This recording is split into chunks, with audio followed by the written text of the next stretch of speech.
Good morning class. आज topic में हम लोग पढ़ेंगे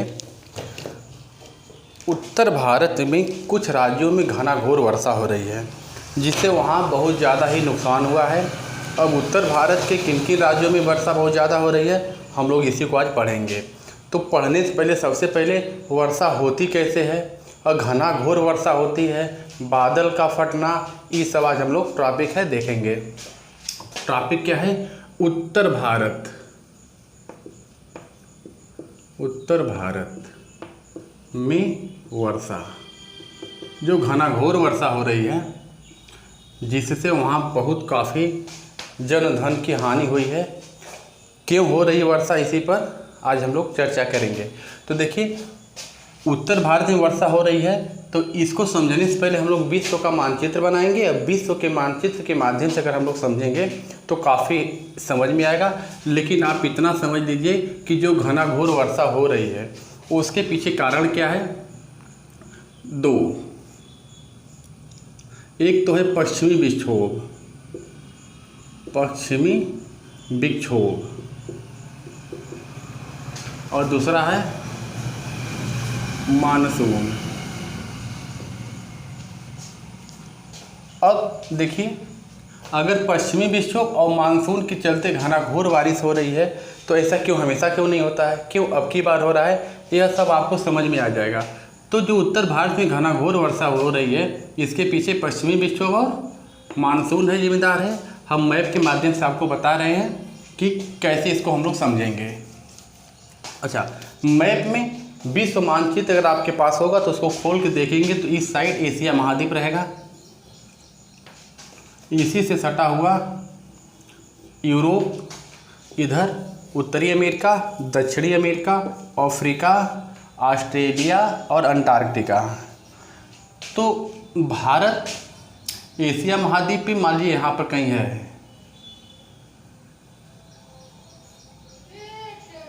अगर भारत यहाँ पे स्क्रीन दिखाई दे रही है भारत वाली, हाँ ठीक है, भारत की स्क्रीन अगर यहाँ पर आपको दिखाई दे रही है तो उत्तर भारत यानी इस क्षेत्र में, खास करके अब की बार हिमाचल प्रदेश,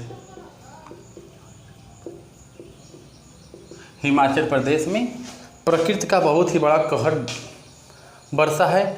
देखेंगे आप कि गाड़ियां बह जा रही हैं, घर मकान सब पानी में बह रहे हैं, यानी घनाघोर वर्षा, बादल का फटना जिसे कहते हैं। अब क्यों हो रहा है? तो देखिए, भारत के इस साइड देखेंगे तो इधर अरब सागर है, अरब सागर, इधर है बंगाल की खाड़ी, एक शब्द है पश्चिमी विक्षोभ हम बताए थे। तो देखिए ना, ये यूरोप और अफ्रीका महाद्वीप के बीच में एक सागर है जिसका नाम है भूमध्य सागर, भूमध्य सागर, भूमध्य सागर। तो भूमध्य सागर से जो उठ रहा है मानसून, इसको नाम दिया जाएगा पश्चिमी विक्षोभ, पश्चिमी विक्षोभ। और ये जो अरब सागर और बंगाल की खाड़ी से जा रहा है इसको नाम दिया जाएगा मानसून। अब देखिए, पश्चिमी विक्षोभ और अरब सागर और बंगाल की खाड़ी तीनों जब इकट्ठा मिलेंगे तो जाहिर सी बात है घनाघोर वर्षा होगी।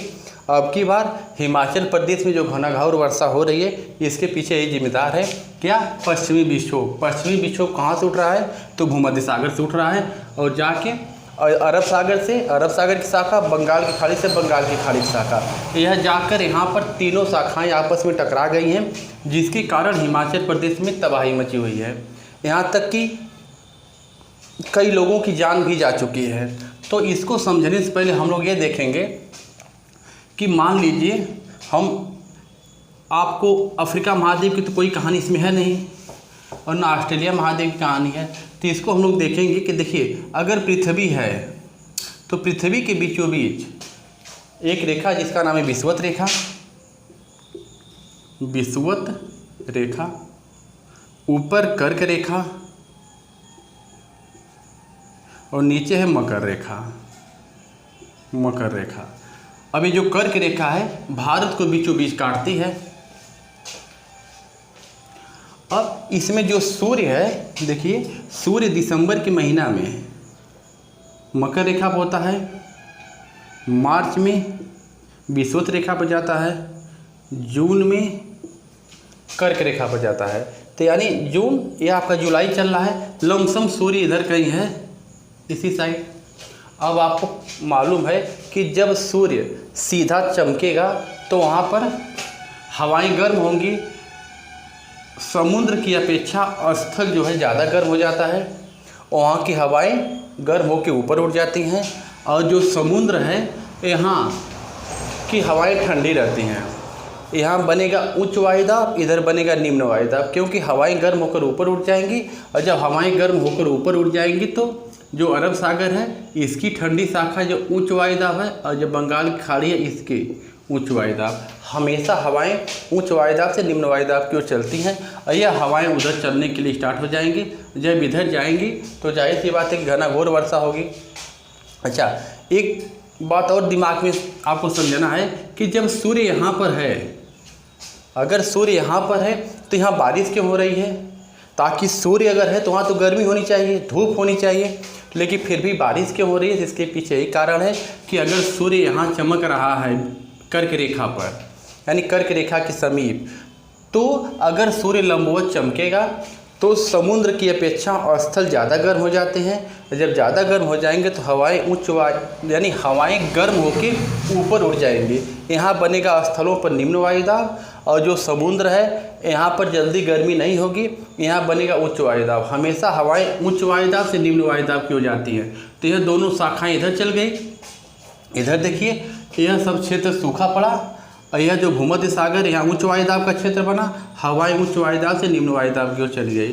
तो पश्चिमी विक्षोभ, भूमध्य सागर से अरब सागर की शाखा, बंगाल की खाड़ी की शाखा, तीनों शाखाएं जब यहाँ टकरा गई है तो घनाघोर वर्षा हो रही है, जिससे हिमाचल प्रदेश बहुत ही परेशान है।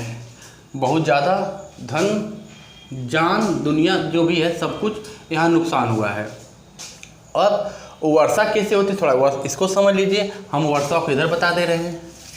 जैसे मान लीजिए जब हवाएं सूखी होती हैं, यानी सूखी हवा,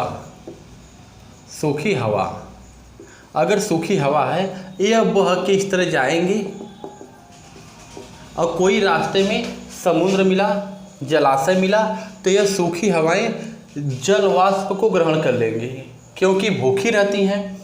जब कोई हवा अंतिम सीमा तक जल वाष्प ग्रहण करता है तो उसको कहते हैं संतृप्त हवा।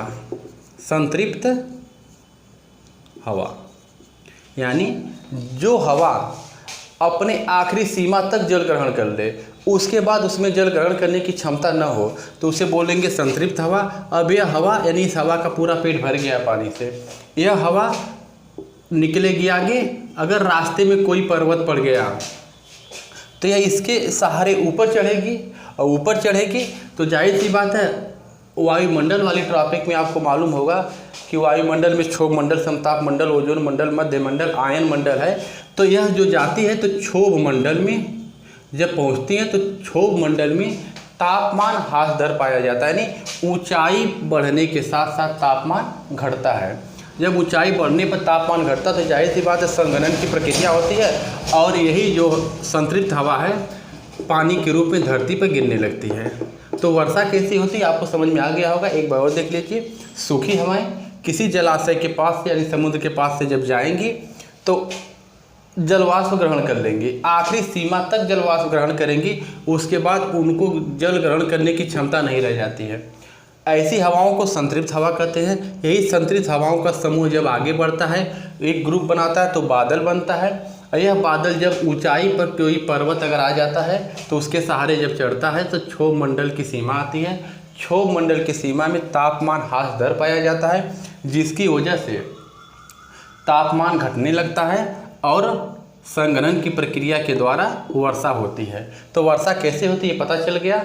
अच्छा, और वर्षा होती है तो यह उच्च वायुदाब है, इधर निम्न वायुदाब का क्षेत्र है, तो हवाएं उच्च वायुदाब से निम्न वायुदाब की ओर जा रही हैं। और आप देखिए इधर हिमालय है, इधर हिमालय है, इधर देखेंगे तो पाकिस्तान अफगानिस्तान की सीमा पर एक पर्वत है जिसका नाम है हिंदकुश पर्वत। अब पश्चिमी विक्षोभ जब गया तो हिंदकुश पर्वत उसको रोकने का प्रयास करेगा, यह उसको क्रॉस करके आगे बढ़ेगा तो जाहिर सी बात है संघनन की प्रक्रिया होगी और वर्षा यहाँ से स्टार्ट हो जाएगी। और इस समय मानसून भी आ गया है, अरब सागर की भी शाखा, बंगाल की खाड़ी की शाखा, यह दोनों उधर पहुँच गई हैं। अब भूमध्य सागर से जो पश्चिमी विक्षोभ है, अरब सागर, बंगाल की खाड़ी की शाखा, तीनों जब हिमाचल प्रदेश में टकरा गई तो वहाँ गजब तबाही मचाई। ऐसी तबाही हुई है कि वहाँ पर लोगों का जीना दुश्वार हो गया है। तो हमको लग रहा है कि आपको समझ में आ गया होगा कि उत्तर भारत में वर्षा क्यों ज़्यादा हो रही है। हिमाचल प्रदेश, चंडीगढ़, कश्मीर, दिल्ली, यहाँ तक उत्तराखंड, इन उत्तर भारत के राज्यों में घनाघोर वर्षा हो रही है, जिसकी वजह से जो उत्तर भारत की नदियाँ मैदानों में आ रही हैं वो पूर्ण रूप से विकराल रूप पकड़ के आ रही हैं, जिससे मैदानी क्षेत्रों में भी अपार जनधन की हानि होने की संभावना है। अच्छा देखिए, इससे पहले यह शाखाएं 2013 में उत्तराखंड में टकराई थी। तो उत्तराखंड में बहुत ही गजब सैलाब आया था, जिससे वहाँ पर मंदिर बह गए, भूस्खलन हुआ, पर्वत बह गए। वो ऐसी स्थिति इस समय हिमाचल प्रदेश में बनी हुई है। तो हमको लग रहा है कि हिमाचल प्रदेश में वर्षा का कारण क्या है आपको पता चल गया होगा। पश्चिमी विक्षोभ ये कहाँ से उठती है? भूमध्य सागर से। बंगाल की खाड़ी की शाखा और अरब सागर की शाखा, यह तीनों शाखाएं एक हो गई हैं, जिसकी वजह से यहाँ वर्षा बहुत ज़्यादा हो रही है। अच्छा, यह वर्षा होने के पीछे कारण क्या है? तो यूएनओ, संयुक्त राष्ट्र संघ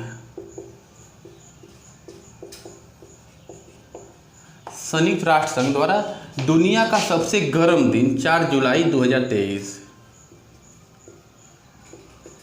मतलब अब तक का सबसे गर्म दिन 4 जुलाई 2023 है। यानी जब इतनी गर्मी पड़ेगी तो जाहिर सी बात है धरती का ताप बढ़ेगा, ग्लोबल वार्मिंग होगी, धरती का ताप बढ़ेगा तो जाहिर सी बात है हवाएं ऊपर उठेंगी और समुद्र की हवाएं बेसमय का समय भी चलना शुरू कर देंगी और घनाघोर वर्षा होगी। तो संयुक्त राष्ट्र संघ द्वारा दुनिया का सबसे गर्म दिन 4 जुलाई को घोषित किया गया है। अत्यधिक गर्मी के कारण यहाँ घनाघोर वर्षा हुई है, यह विशेषज्ञों का मानना है। और वर्षा इस तरह होती है, आपको समझ में आ गया होगा हमको लग रहा है। अगर यह बात आपको समझ में आ रही है, अगर वीडियो हमारी पसंद आ रही है तो आप कमेंट में लिखिए, लाइक करिए। अगर नए हैं चैनल पर तो सब्सक्राइब करिए। आगे मिलेंगे दूसरे वीडियो के साथ, तब तक के लिए धन्यवाद।